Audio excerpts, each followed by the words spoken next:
5 ऐसी सब्जियां जो कि चुपचाप आपके ब्लड शुगर लेवल को बढ़ा देती हैं और आपको पता भी नहीं चलता। और ये सारी सब्जियां ऐसी हैं जो लगभग हर घर में हर दिन खाई जाती हैं।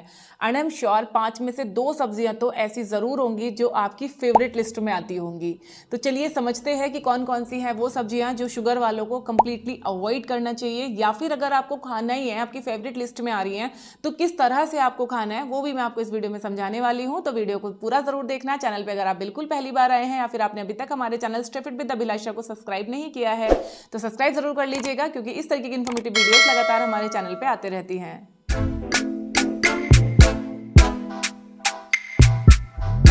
फ्रेंड्स, अगर आपको डायबिटीज़ है या आपके फैमिली में घर में किसी को अगर डायबिटीज़ है तो सिर्फ मीठा छोड़ना या सिर्फ चीनी छोड़ना ही काफ़ी नहीं है, बल्कि हमें ये भी ध्यान रखना है कि जो भी अनाज हम खा रहे हैं, जो भी सब्जियां और फल हम खा रहे हैं, क्या ये हमारे शुगर लेवल को तो स्पाइक अप नहीं कर रहे।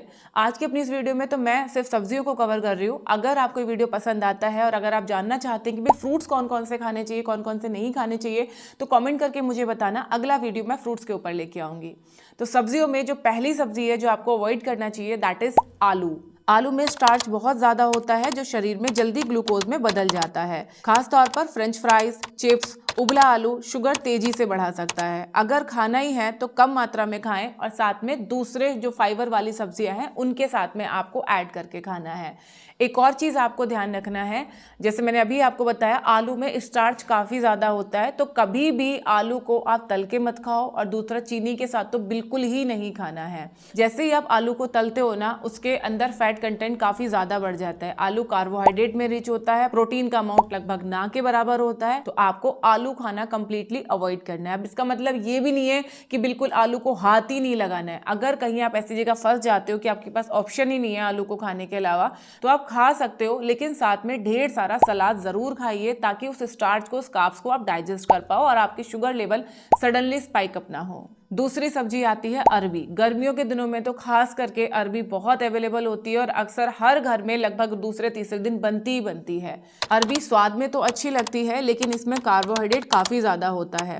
ज़्यादा मात्रा में खाने से blood sugar level spike up हो सकता है। डायबिटीज़ वालों को लिमिट करना है अरबी खाना, मतलब बहुत फ्रिक्वेंटली नहीं खाना। अक्सर मैं क्या देखती हूँ कि आलू की सब्जी हो गई, अरबी की सब्जी हो गई, इन सब्जियों को हम बहुत फ्रिक्वेंटली भी खाते हैं, प्लस हम उनको बहुत ज़्यादा तेल के साथ में, मसालों के साथ में बना के खाते हैं। अगर आपको खाना ही है तो एक तो आप इसको लिमिट कर दो, लाइक आप वीक में एक बार या 15 दिन में एक बार इस तरह से आप खा सकते हैं।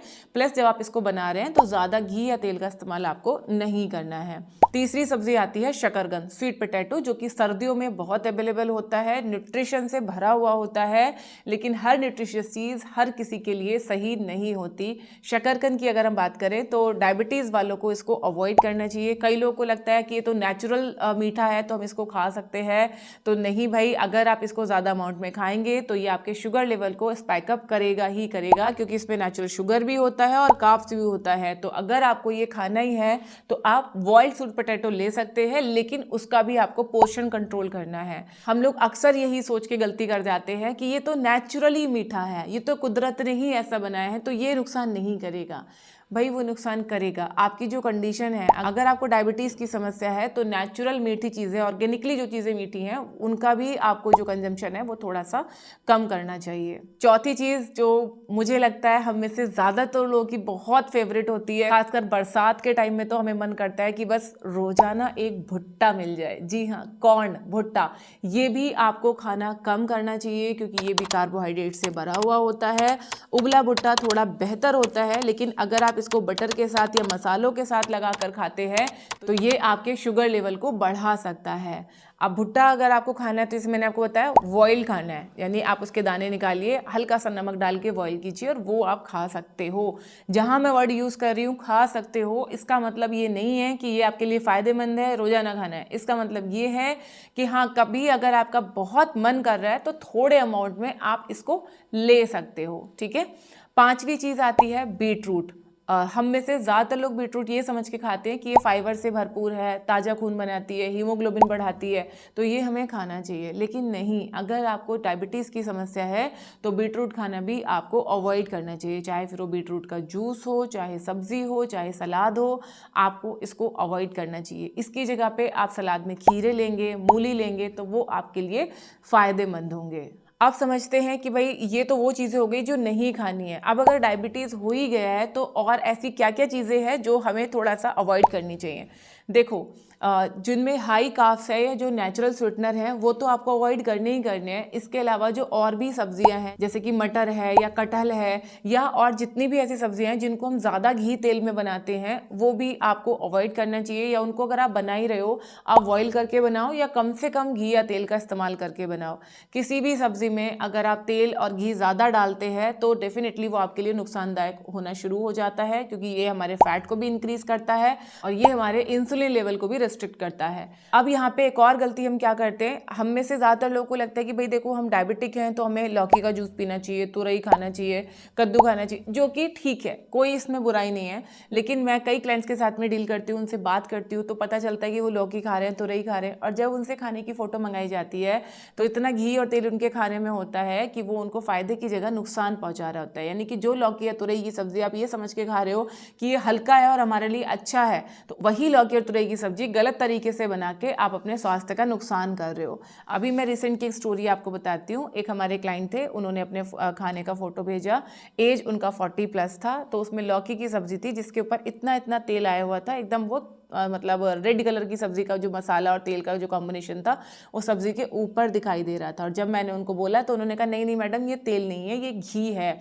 हम बटर और घी इस्तेमाल करते हैं ताकि हड्डियाँ मजबूत रहें, क्योंकि शुगर वालों की हड्डियाँ कमज़ोर हो जाती है।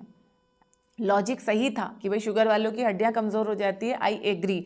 लेकिन इस तरह से सब्जी में घी और तेल इतना ज़्यादा यूज़ करके अगर आप सोच रहे हो वो आपकी हड्डियों को मजबूत करने वाला है, so it's not going to work. ऐसा कुछ भी नहीं होने वाला है। इसके लिए आपको क्या करना है, आपको सब्जी को या तो आप उबाल के बनाओ, बिल्कुल उबला हुआ अगर नहीं आपसे खाया जाता है तो कम घी और तेल का इस्तेमाल करके आप बनाओ। यहाँ जहाँ मैं कम वर्ड यूज़ कर रही हूँ इसका मतलब है कि जिस चम्मच से आप खाना खाते हैं इस चम्मच से आधी चम्मच से 1 चम्मच आपको घी या तेल इस्तेमाल करके सब्जी बनाना है, और इसके ऊपर से आप 1 चम्मच घी डाल दीजिए। बटर खाना फिर भी अवॉइड कीजिए। गाय का देसी घी अगर आपको मिलता है तो 1 चम्मच वो आप ऊपर से डाल सकते हैं। हड्डियों को मजबूत करने के लिए घी बहुत अमाउंट में नहीं खाना होता है। एक दिन में 2 से 3 चम्मच अगर आप घी खा रहे हैं उतना ही काफ़ी है। तो कोई भी मिसकंसेप्शन किसी भी चीज़ को लेके मत रखिएगा। किसी भी चीज़ का ओवर कंजम्पशन आपको फ़ायदे की जगह नुकसान दे सकता है। मेरे चैनल पे हेल्दी रेसिपीज़ की पूरी एक प्लेलिस्ट है जिसमें मैंने डिटेल में बताया हुआ है कि कौन सी चीज़ आपको कैसे खानी है, किस तरीके से आपको बनानी है और इसमें कितना घी या तेल का इस्तेमाल आपको करना है। एक बार उस पूरी प्लेलिस्ट को आप चेक करो, जो जो चीज़ें आप बनाना चाहते हो वहाँ से आप रेसिपी देखिए, फिर आप बनाना शुरू कीजिए। आपको समझ में आएगा कि कैसे आप कम घी या तेल में भी अच्छा खाना प्रिपेयर कर सकते हैं। पूरी प्लेलिस्ट का लिंक मैंने यहाँ पे दे दिया है, इसको एक बार आप चेक ज़रूर करना। और अगर आप एक शुगर पेशेंट हैं तो ये डाइट प्लान आप फॉलो कर सकते हैं। पर्सनल डाइट प्लान अगर बनवाना चाहते हैं तो मेरा नंबर आपको कमेंट सेक्शन में मिल जाएगा, वहाँ पे मैसेज करके आप पर्सनल डाइट प्लान भी बनवा सकते हैं। नेक्स्ट आप किस टॉपिक पे वीडियो देखना चाहते हैं कमेंट सेक्शन में ज़रूर लिखना। अपना ध्यान रखिए, खुश रहिए, फिट रहिए। Thank you.